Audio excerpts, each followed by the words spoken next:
Atlântica. Peça fundamental do sistema de reciclagem da atmosfera terrestre.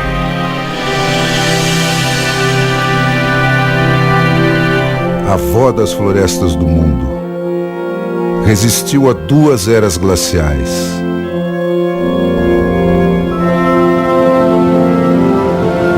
Cobria grande parte do litoral atlântico das Américas Central e do Sul. Hoje, está reduzida a 8% do que já foi.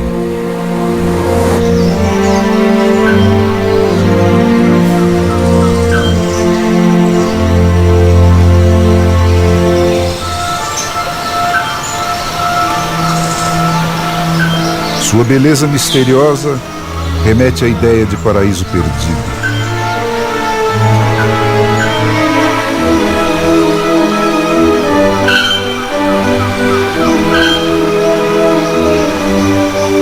Parece a terra antes que o homem começasse a modificá-la.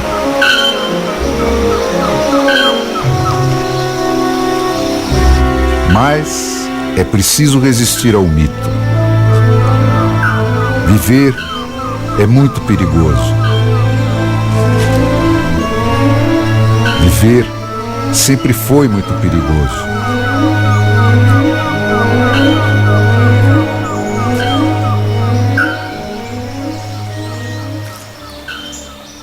Nesse cenário intrincado, onde se deixar ver quase sempre significa morte, não se vê em coisas, só se vê movimento.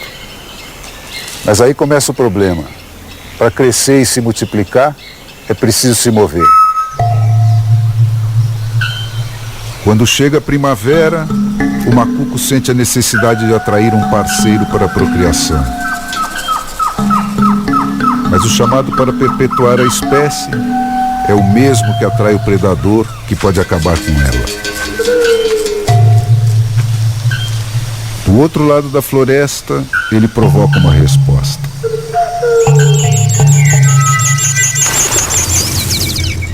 Vai começar uma marcha que nenhum risco poderá deter.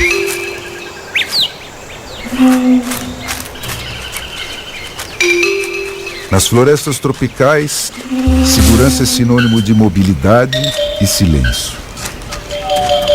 Mas o instinto de perpetuação da espécie é mais forte que o de preservação. Não há como resistir. O chamado vai ser respondido e renovado. Esse diálogo vai orientar a travessia da floresta pelos 2 macucos, mas também a caçada dos seus predadores, que só vai cessar quando 2 deles finalmente se encontrarem.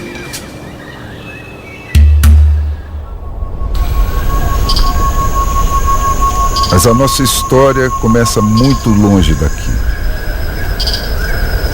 Os primeiros sinais de vida na Terra registraram-se há cerca de 3 bilhões de anos. 11 bilhões já se tinham passado desde a grande explosão que criou o universo. Em algum momento desse passado distante, a vida se divide em 2 correntes de desenvolvimento.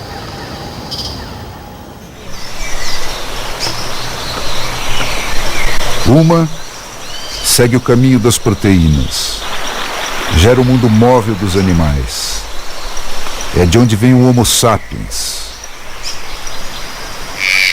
Hoje, 6,5 bilhões deles tentam viver do planeta Terra. Outra toma a forma dos carboidratos e dá origem ao reino menos móvel das plantas.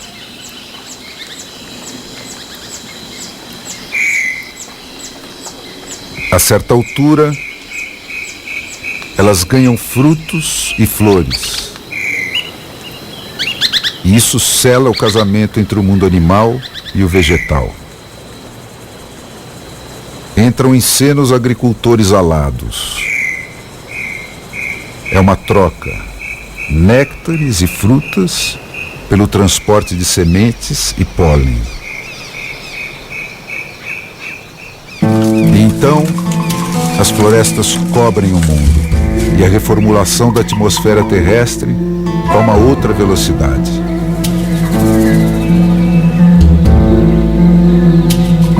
Nós mesmos só passamos a existir porque as florestas fabricaram um ar que podemos respirar e que nos protege dos efeitos mortíferos da luz não filtrada do sol.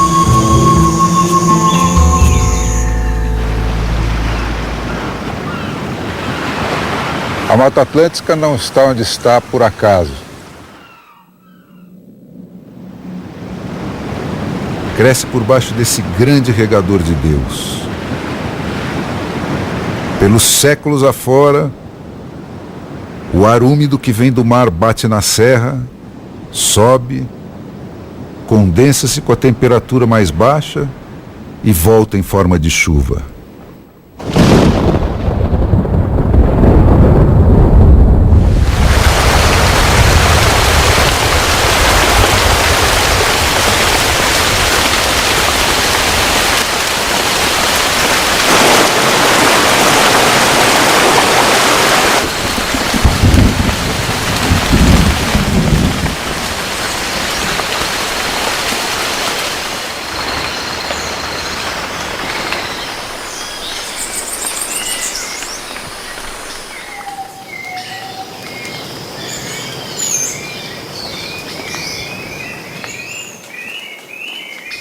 Existem mais formas diferentes de vida aqui do que em todos os outros ambientes da Terra. Por quê?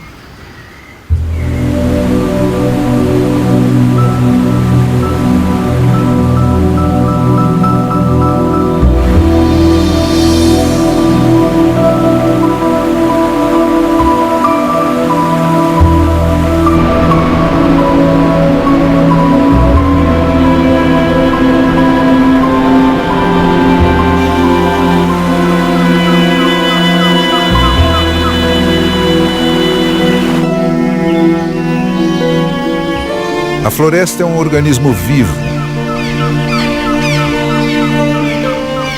Nada aqui é igual ao que foi ontem.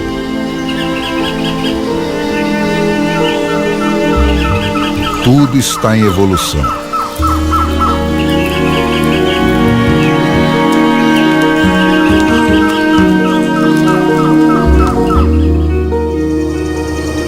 A luta pela luz molda o mundo vegetal. Nesta região de vales e montanhas, com faces apontadas para todos os quadrantes, há um regime de incidência de luz diferente quase para cada metro quadrado de chão. Isso cria diversos nichos de mercado, que vão exigir das plantas diferentes estratégias de captação.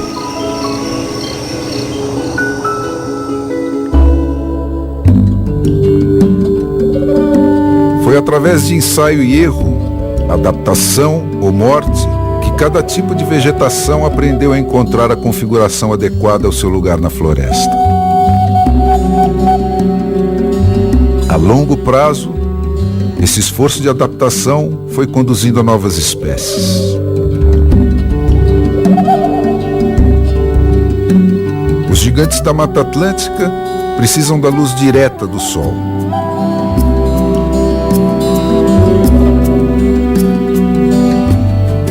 Por isso, aprenderam a investir toda a sua energia no crescimento. Vão retas para cima, sem se preocupar com o desenvolvimento de galhos e folhas inúteis.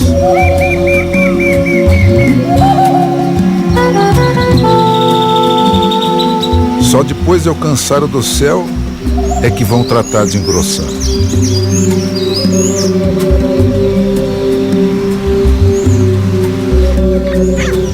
Tomando carona nelas estão as epífitas. Milhares de variações. Algumas têm sementes dispersas pelo vento. Outras são levadas de árvore em árvore pelos pássaros.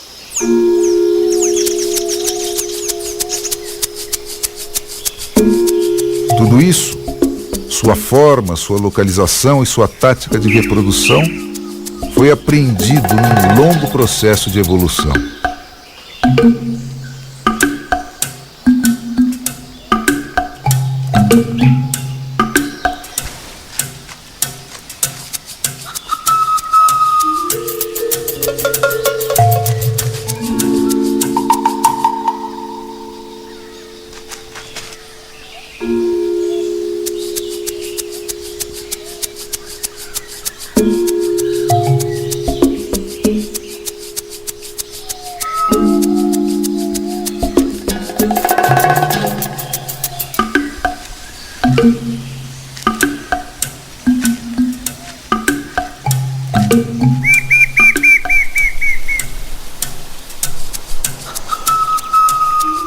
Na sombra do segundo andar, palmeiras e samambaias produzem folhas quase transparentes.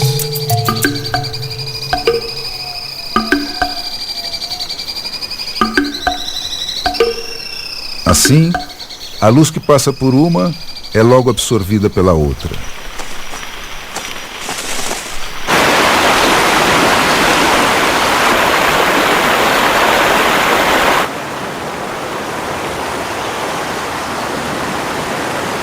As trepadeiras buscam apoio em qualquer coisa que as leve para mais perto do sol. Distribuem suas folhas em roda, de modo que uma não faça sombra sobre a outra e consigam captar luz a qualquer hora do dia.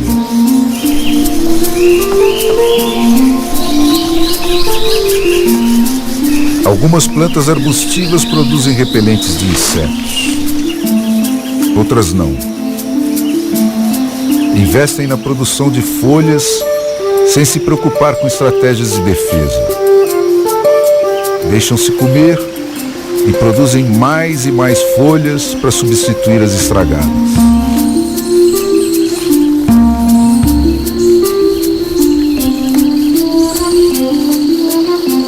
Lá no chão, grandes painéis são necessários para a captação da pouca luz que chega.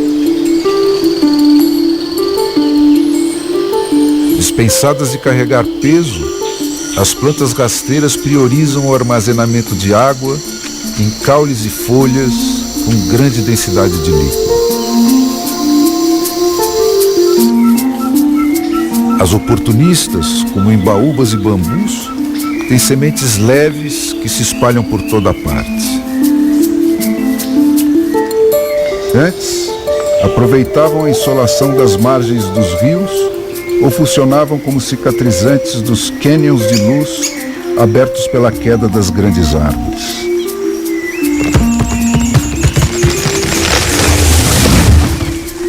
Com as derrubadas, estão cada vez mais presentes.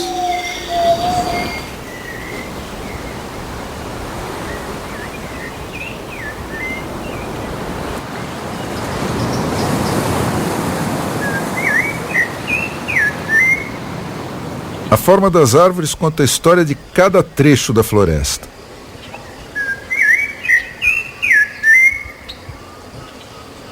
O regime mais racionado dos espigões, o excesso de água das baixadas, os anos de seca ou de chuva abundante, tudo fica registrado nos meandros mais ou menos tortuosos dos seus galhos. Atraídas pela luz, plantas inclinam-se sobre o vão livre dos rios.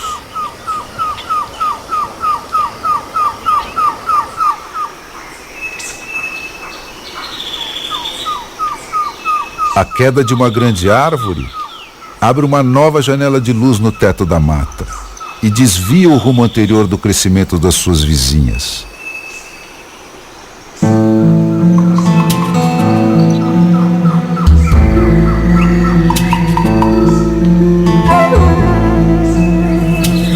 Gigantes da floresta debruçam-se sobre as encostas para alcançar um buraco no dossel.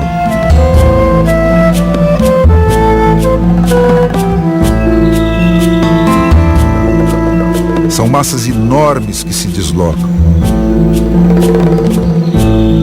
desencadeando um progressivo jogo de pesos e contrapesos que vai demandar das raízes complicadas amarrações para mantê-los equilibrados.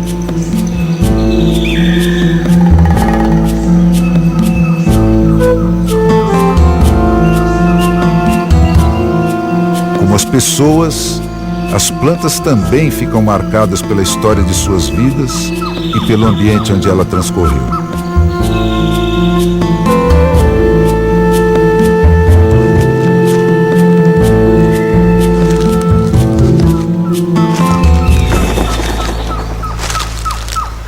Os demais seres vivos também é assim.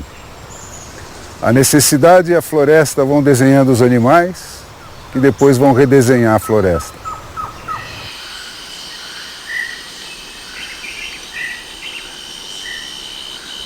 Necessidades de defesa, diferentes estratégias de alimentação e acasalamento levaram ao desenvolvimento de capacidades especiais de visão,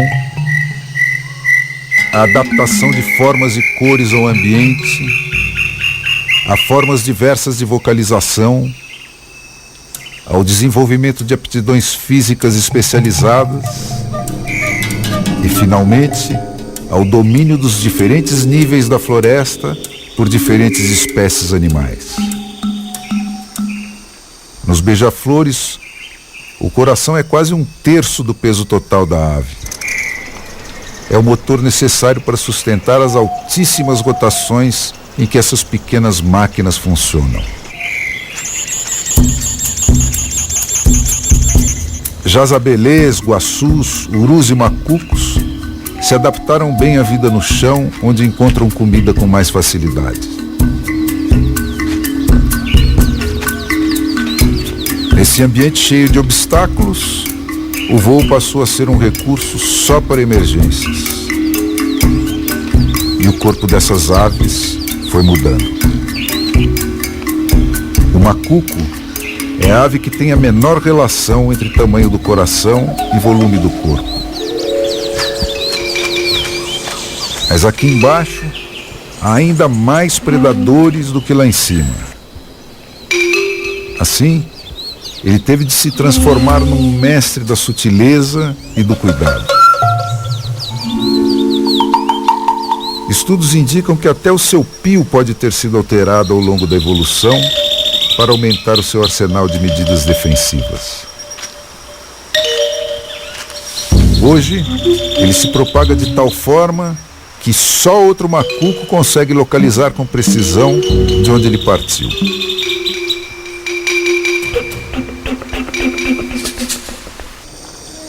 Plantas ou animais, a lei é a mesma: adaptação ou morte. Assim, foi sendo estabelecido quem viveria em que parte da floresta.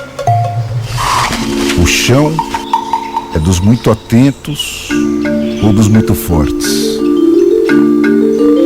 O nível médio, a vida no labirinto dos troncos e dos galhos, requer agilidade e leveza.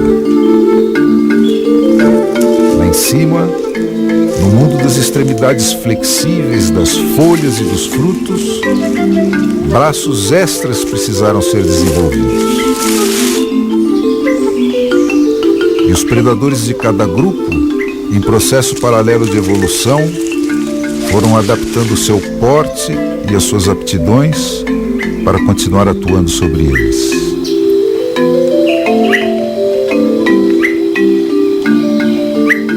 Outro recurso que não se despreza no permanente desafio da luta pela vida na Mata Atlântica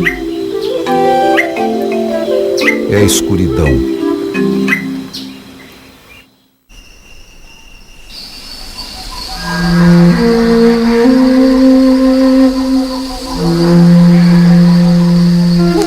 É à noite que a floresta ferve na busca de sexo e comida pela maior parte dos seus habitantes. Todos desenvolveram visão noturna melhor que a do homem.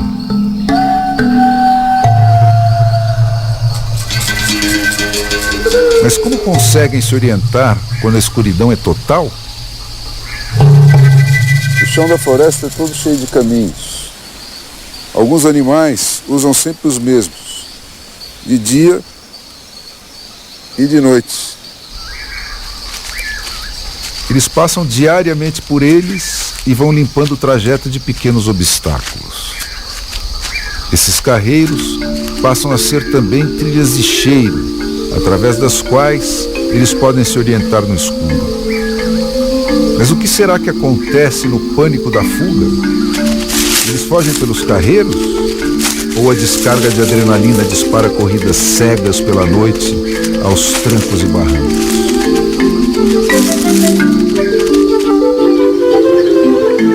Mistérios da Mata Atlântica.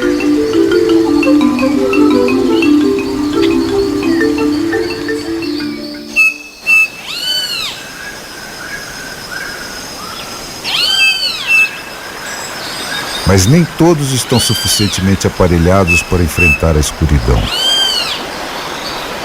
Quando a noite cai, o macuco trata de buscar proteção.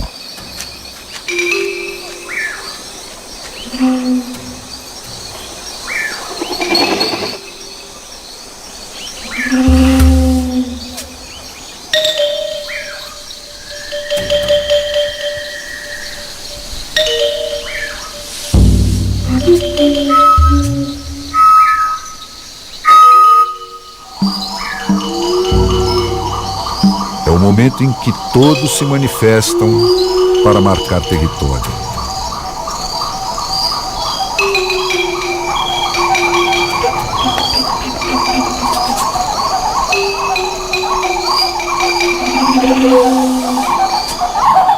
Como todo mundo na natureza, o macuco leva uma vida de fugitivo. No puleiro, evita até evacuar para não denunciar a sua posição.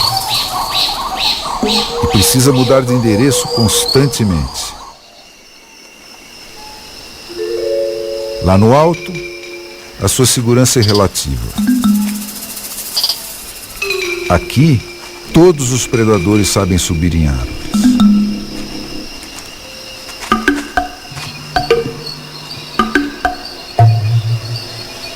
Assim, pode-se até fazer barulho por baixo do puleiro sem que o macuco reaja. Mas qualquer toque na árvore desencadeia a fuga.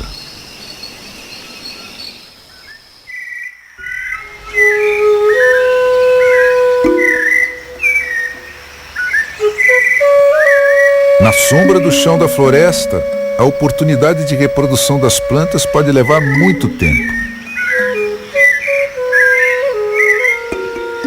É o que explica por que boa parte delas evoluiu para armazenar energia em torno das suas sementes, desenvolvendo frutos polpudos.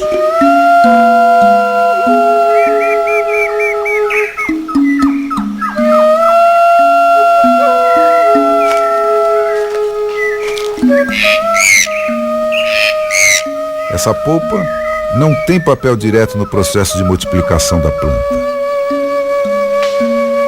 Serve para prolongar a vida das sementes até que encontrem as condições ideais de germinação.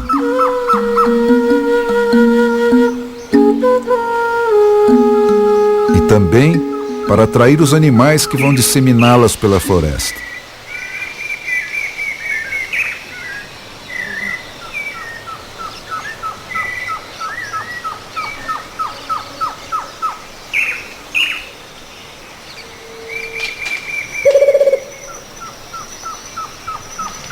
Somente as plantas de sementes leves, aerotransportáveis, reaparecem nas matas que não têm contato direto com matas mais antigas.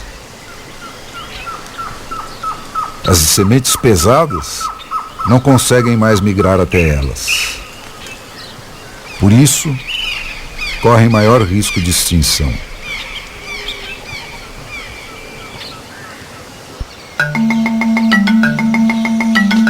Por baixo do que está à vista, existe um outro mundo de enorme diversidade.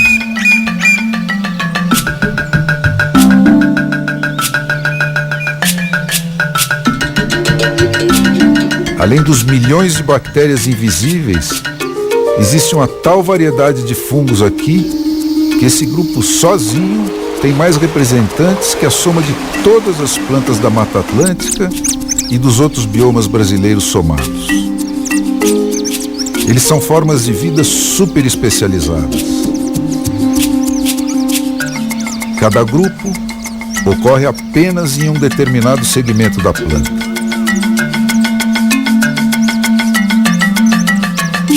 Há também os especialistas em decomposição. Mas a maioria dos fungos ajuda as plantas a viver e a se proteger. São atores coadjuvantes essenciais a todas as funções vitais da planta. Pode estar neles o segredo da longevidade ou a solução para inúmeras doenças ainda incuráveis.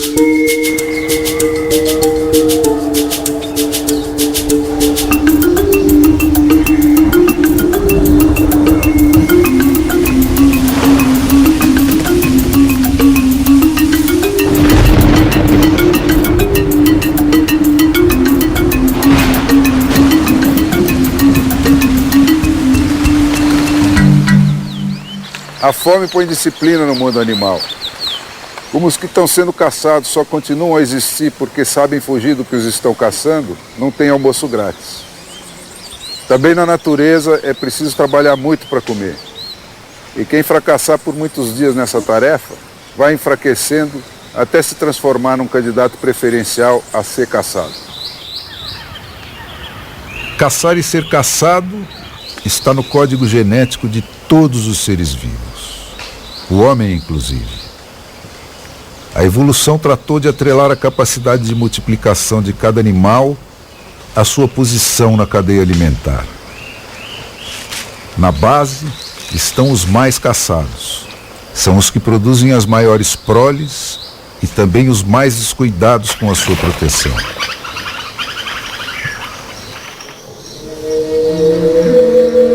Já os animais com baixa taxa de multiplicação tendem a ser os mais esquivos.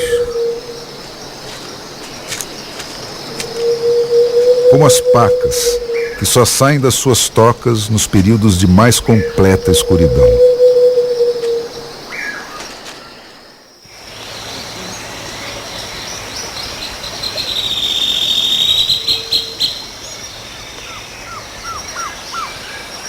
Morte e transformação. É essa a essência da receita da vida.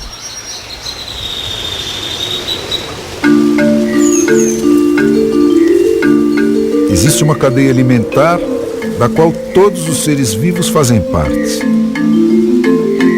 É ela que mantém as populações em equilíbrio. Os organismos produtores, as plantas, fabricam o seu próprio alimento. Os consumidores, herbívoros ou carnívoros, se alimentam de plantas ou de outros animais. Existem os carnívoros secundários, os terciários e assim por diante, que se alimentam até de outros carnívoros. E acima de todos, junto com os porcos e as aves de rapina, estamos nós, os onívoros, que comemos tanto organismos produtores quanto consumidores. À espera de todos estão os decompositores. Insetos, bactérias e fungos que desagregam as moléculas que um dia compuseram os corpos dessas plantas e animais mortos. Eles as devolvem à terra para que possam ser reabsorvidos por plantas e animais vivos. Nada se perde, tudo se transforma. Os componentes inertes do sistema também estão passando por processos de reciclagem que vão transformá-los em elementos que poderão ser utilizados na continuação da vida. Cada pequeno córrego que corta a grande muralha da Serra de Paranapiacaba é um ramal do sistema de captação das águas produzidas pelos ciclos de evaporação e chuva que sustentam a exuberância vegetal da Mata Atlântica. O trabalho persistente da água roçando a terra vai comendo barrancos, solapando raízes, derrubando árvores e aos poucos escavando o perfil geológico da floresta.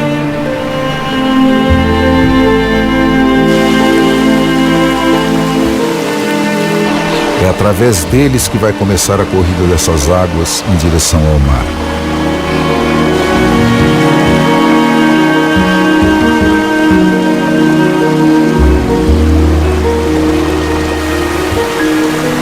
Elas moem e carregam ano a ano pedras, terra, restos de vegetais e animais que alimentam outros seres vivos ao longo do caminho.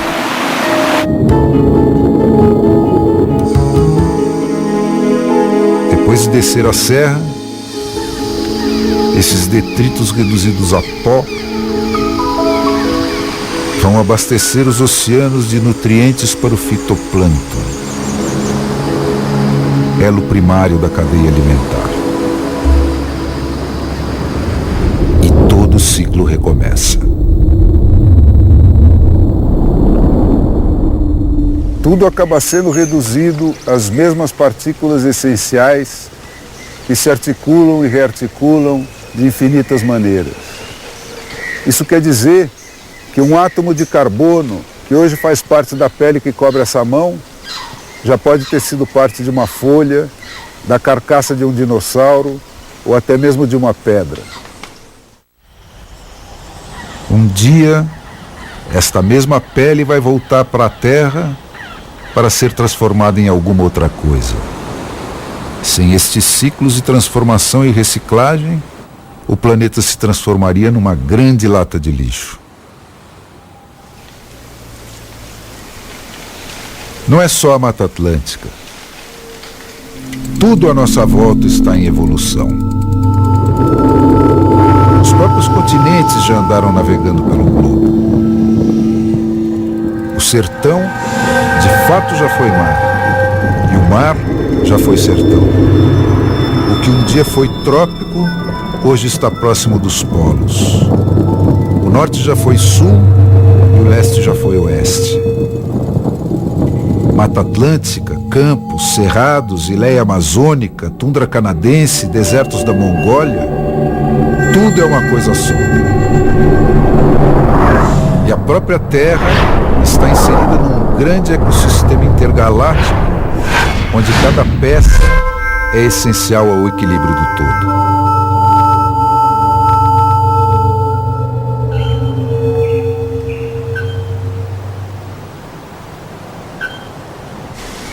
A criação dos macucos começa entre os meses de agosto e novembro. É o início da primavera, quando a oferta de comida aumenta muito. As primeiras chuvas rápidas começam a devolver a cor à mata. Com a seca, termina também o silêncio dos meses do outono e do inverno. A floresta vai se encher de cantos diversos, anunciando a temporada de acasalamento. Depois daquela travessia tão cheia de perigos, aquele namoro que começou lá naquela primeira troca de pios, termina num momento sublime.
canto de trêmula satisfação da fêmea recém-coberta que ficou para trás.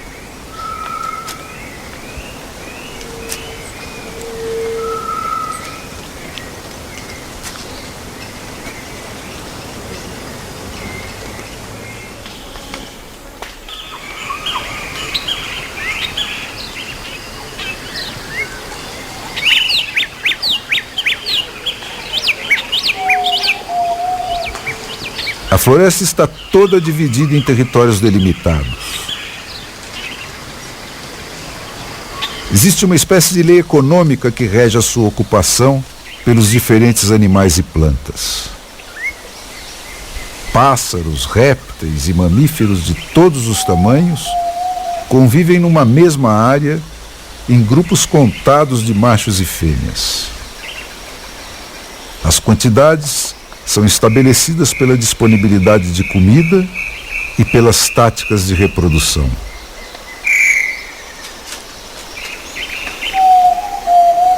Qualquer invasor da mesma espécie que entre em território alheio é imediatamente rechaçado. O direito de procriar é exclusivo dos mais fortes.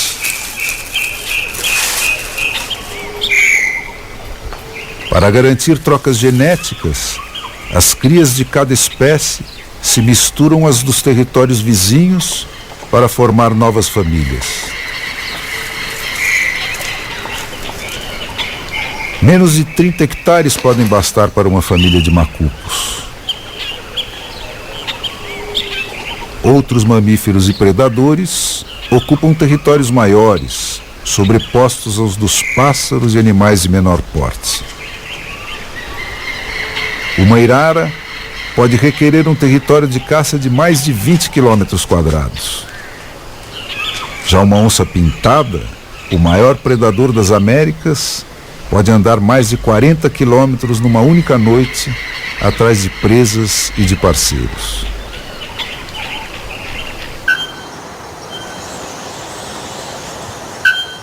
Em ambientes ecologicamente saudáveis, o aumento da população de uma espécie aumenta também o número dos seus predadores. Esse mecanismo, que condiciona o tamanho das populações à capacidade da área em que elas vivem de repor o que é necessário para sustentá-las num ciclo anual, é que define o conceito de sustentabilidade.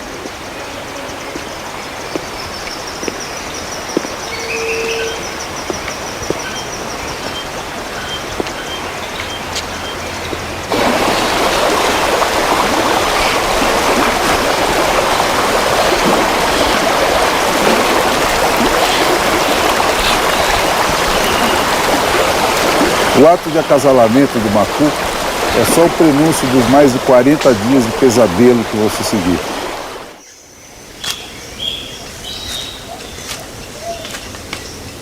Para aumentar as chances de perpetuação da espécie, é o macho que choca os ovos. Depois de construírem o ninho juntos, a fêmea sai à procura de um novo parceiro para garantir mais uma postura. Ele vai permanecer 19 dias sobre os ovos, saindo apenas uma vez por dia para se alimentar. Nos últimos dias, nem isso vai fazer.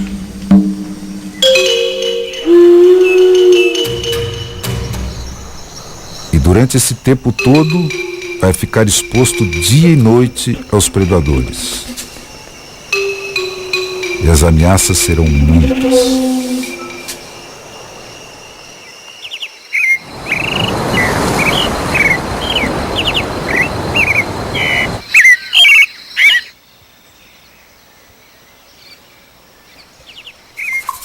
Qualquer contato visual ou movimento suspeito muito próximo fará com que ele abandone definitivamente o ninho.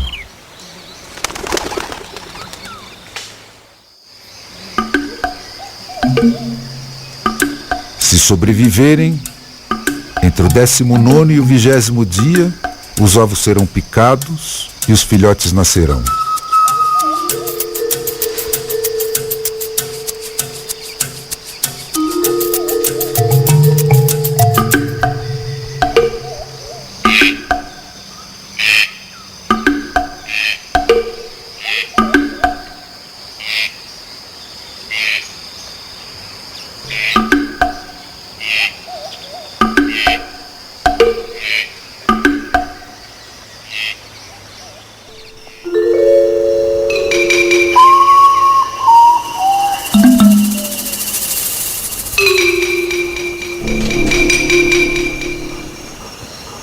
última noite, o quarto filhote finalmente pica o ovo e sai da casca.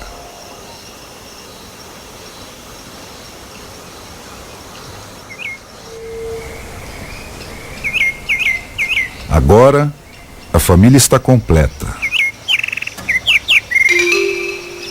E o perigo será redobrado.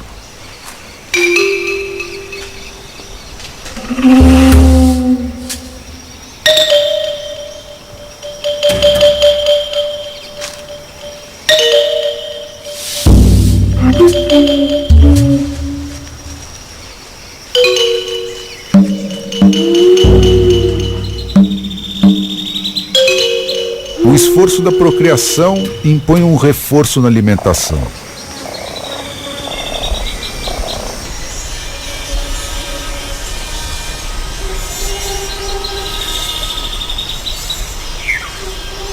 Por isso, de insetos a carnívoros, a ação predatória chegará ao auge neste período em que pais e filhotes estão mais vulneráveis. Ninguém é culpado.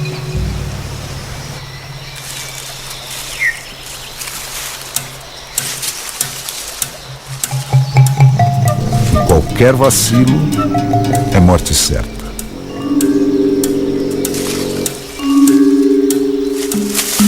Agora vão ser mais 20 dias no chão, uma corrida contra o relógio, até que os filhotes cresçam o suficiente para conseguir voar, ainda que seja até um puleiro baixo. Se algum deles falhar nesse primeiro voo, dificilmente sobreviverá.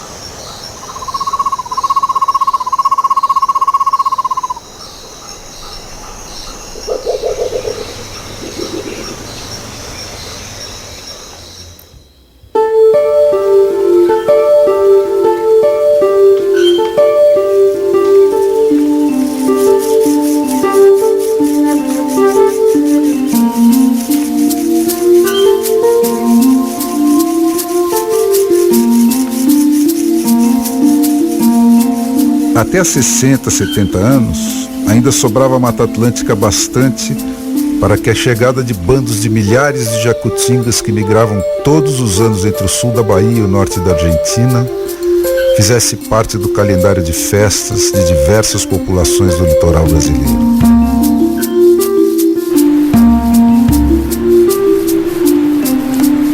Como vinham fazendo há 50 milhões de anos, elas acompanhavam as temporadas de produção das diversas fruteiras do mato, que com as variações de latitude e temperatura, cobriam o ano inteiro.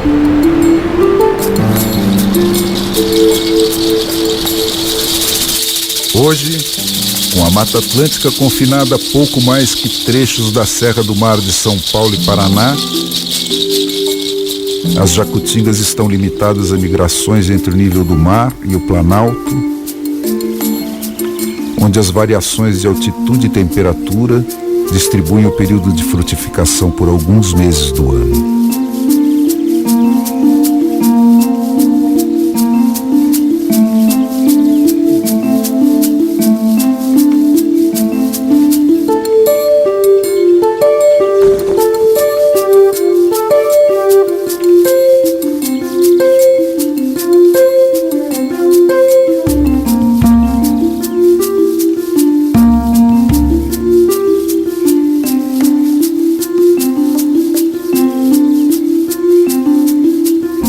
Podemos ser a última geração a conviver com elas.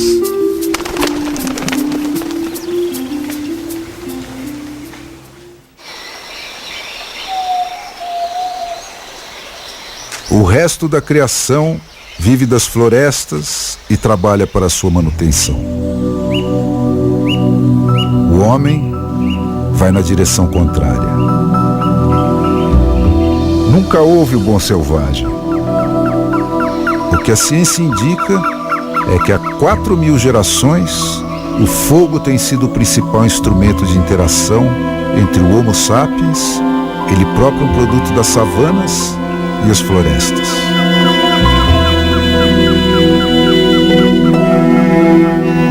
Há apenas 13.000 anos, nossos ancestrais estavam domesticando as 12 espécies vegetais e 5 animais, com as quais até hoje atendemos mais de 80% das nossas necessidades.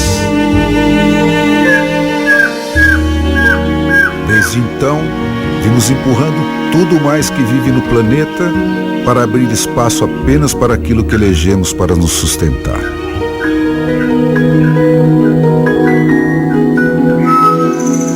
A penicilina foi o golpe de misericórdia.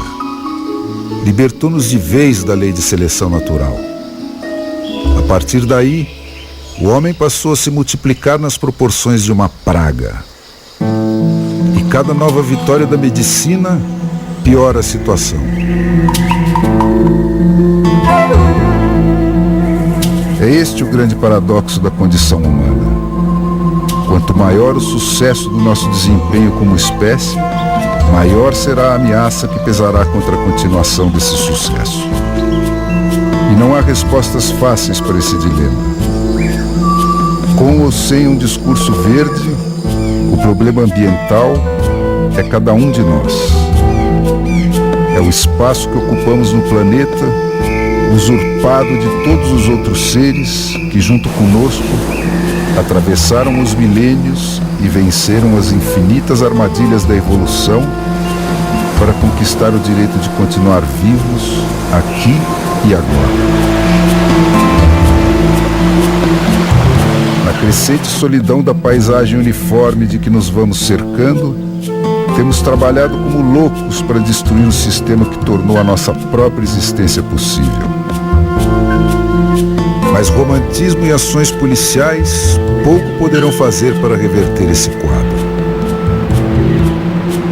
Os abatedouros industriais e a comida sem sangue dos supermercados não anulam a nossa condição essencial de presas e predadores, e continuamos fazendo parte da mesma cadeia alimentar que sempre amarrou uns aos outros todos os seres vivos e vem sustentando a renovação dos ciclos da vida.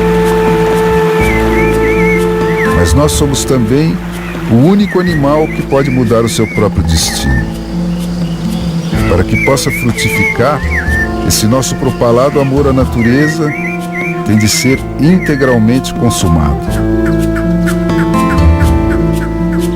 Temos de nos reeducar para voltarmos a ter intimidade com aquilo que resta dessa natureza essencial. Temos de reviver o ritual da nossa relação orgânica com o resto da criação. Temos de reaprender com ela a aplicar mecanismos econômicos para induzir a distribuição de espaço e populações de forma sustentável.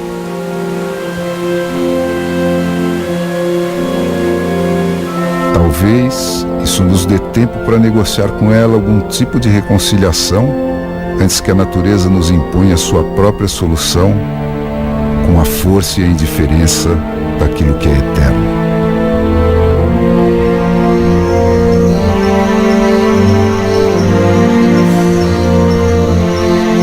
No pouco que resta do mundo como Deus o fez, as coisas seguem sendo como nunca deixaram de ser. Na disputa por um lugar num espaço que sempre foi limitado, cada vitória tem de ser arrancada dos braços da morte e requer o uso de aptidões conquistadas durante milênios de evolução. Mais uma vez testadas, essas aptidões filtraram a nossa família de macucos até que sobrassem apenas os mais preparados.